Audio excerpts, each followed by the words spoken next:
Saat ini, China sedang menyiapkan fondasi untuk sesuatu yang berpotensi menjadi perkembangan terbesar dalam sejarah finansial modern. Sebuah langkah yang bisa benar-benar mengubah masa depan dolar Amerika.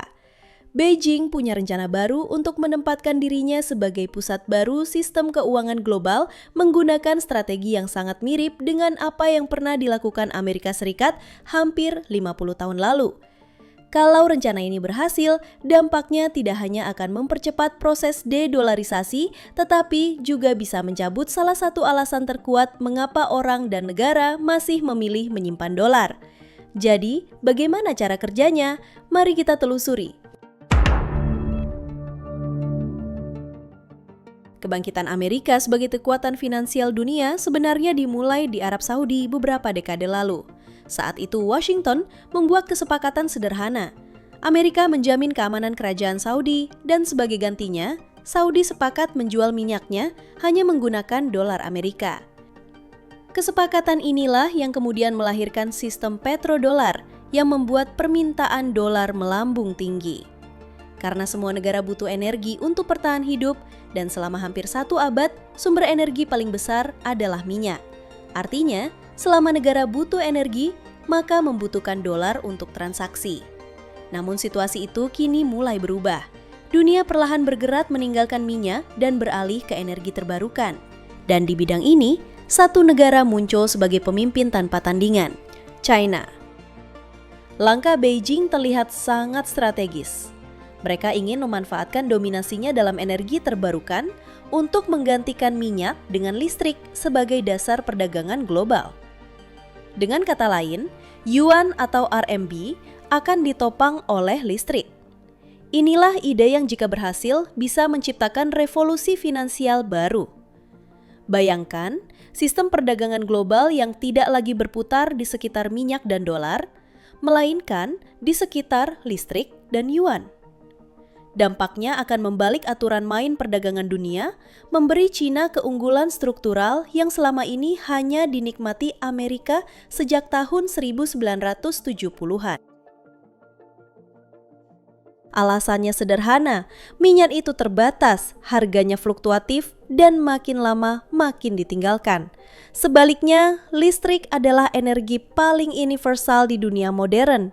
Semua negara mengonsumsinya setiap hari, dan kebutuhannya hanya akan terus meningkat, baik karena ledakan mobil listrik, pusat data untuk kecerdasan buatan AI, hingga ekonomi yang ditopang energi bersih.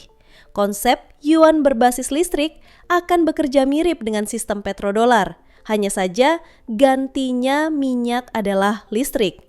Cina bisa membangun proyek energi lintas negara, jaringan transmisi tegangan tinggi, hingga mega proyek energi terbarukan. Lalu, mereka bisa mensyaratkan pembayaran listrik dalam RMB.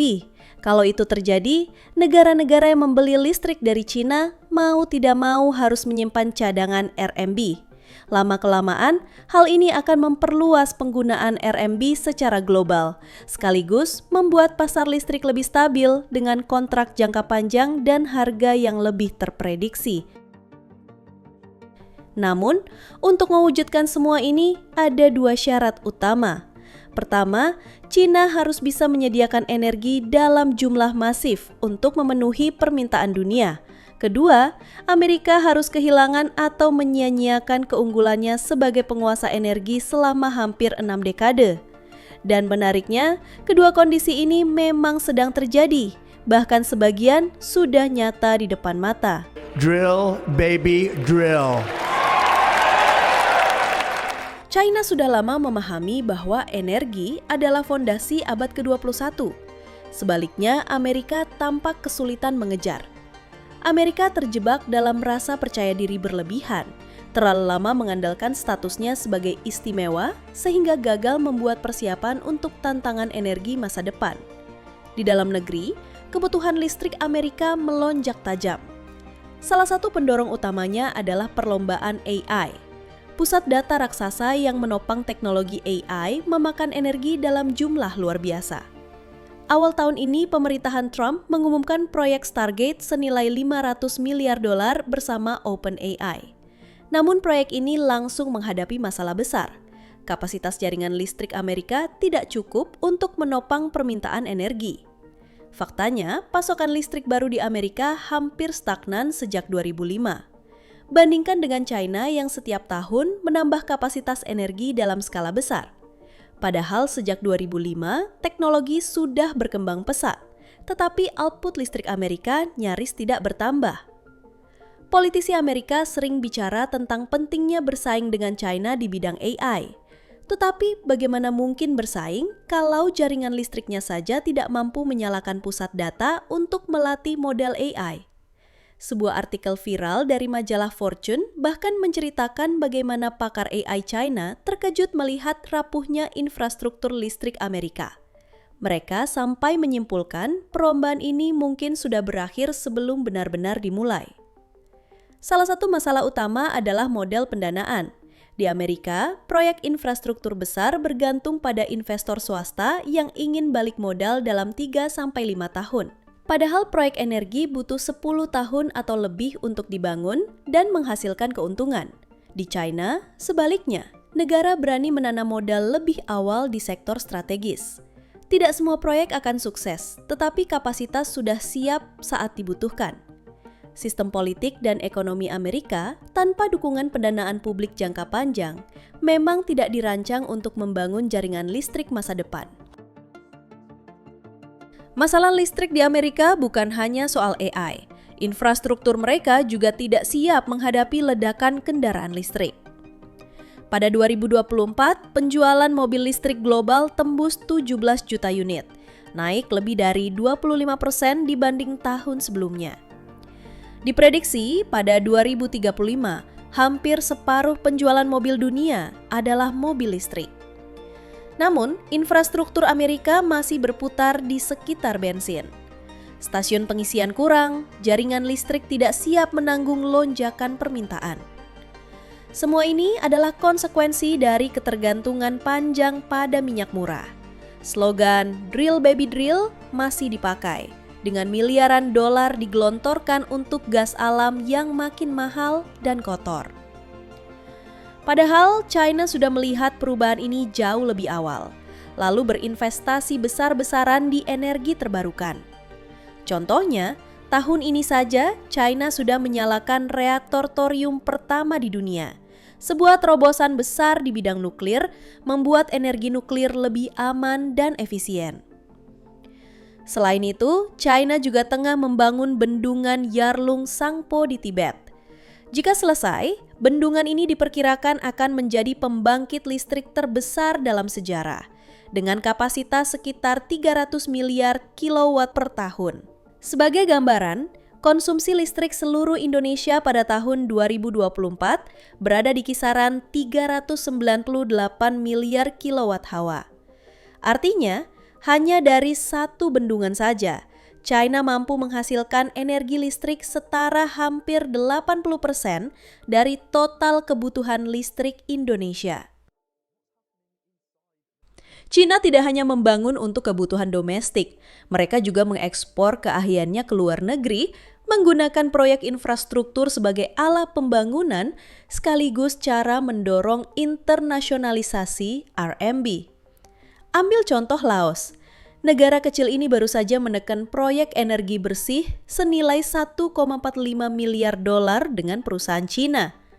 Dulu, Laos harus menukar mata uangnya ke dolar lalu ke RMB untuk membayar. Kini dengan mekanisme penyelesaian langsung, mereka bisa transfer RMB ke Beijing tanpa harus melewati dolar.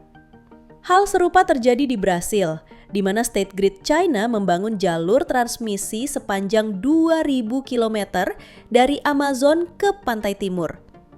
Proyek ini tidak hanya membawa infrastruktur, tapi juga sistem keuangan yang melewati dominasi dolar.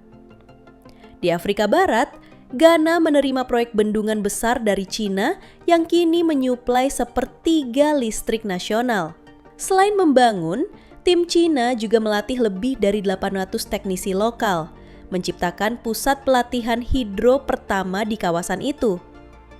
Keunggulan Cina terletak pada kemampuannya membangun infrastruktur besar di medan ekstrim, Gunung Angola, hutan Myanmar atau dataran tinggi Pakistan, sesuatu yang sering ditolak atau dihargai sangat mahal oleh perusahaan Amerika.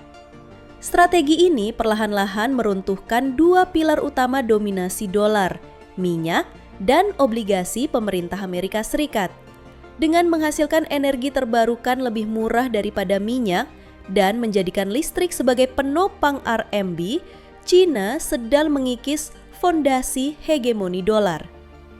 Kalau pergeseran ini berlanjut, keuntungan struktural yang dulu dimiliki Amerika seperti energi murah dan kendali atas cadangan global akan memudar dengan cepat. Hasilnya adalah pergeseran besar, pengaruh dolar melemah, sementara RMB berbasis listrik naik menjadi darah kehidupan baru perdagangan abad ke-21. Dan yang perlu dicatat, konsep ini bukan fantasi jauh di masa depan. Mata uang berbasis listrik bisa jadi babak berikutnya dalam perebutan supremasi finansial global. Kalau ada satu hal yang bisa kita tarik dari semua ini adalah bahwa dunia memang sedang berubah jauh lebih cepat dari yang kita bayangkan. Dulu, minyak adalah kunci kekuatan global, tapi sekarang listrik perlahan menggantikan peran itu. Siapa yang mampu menguasai energi abad ke-21, dialah yang berpotensi memimpin dunia untuk beberapa dekade ke depan.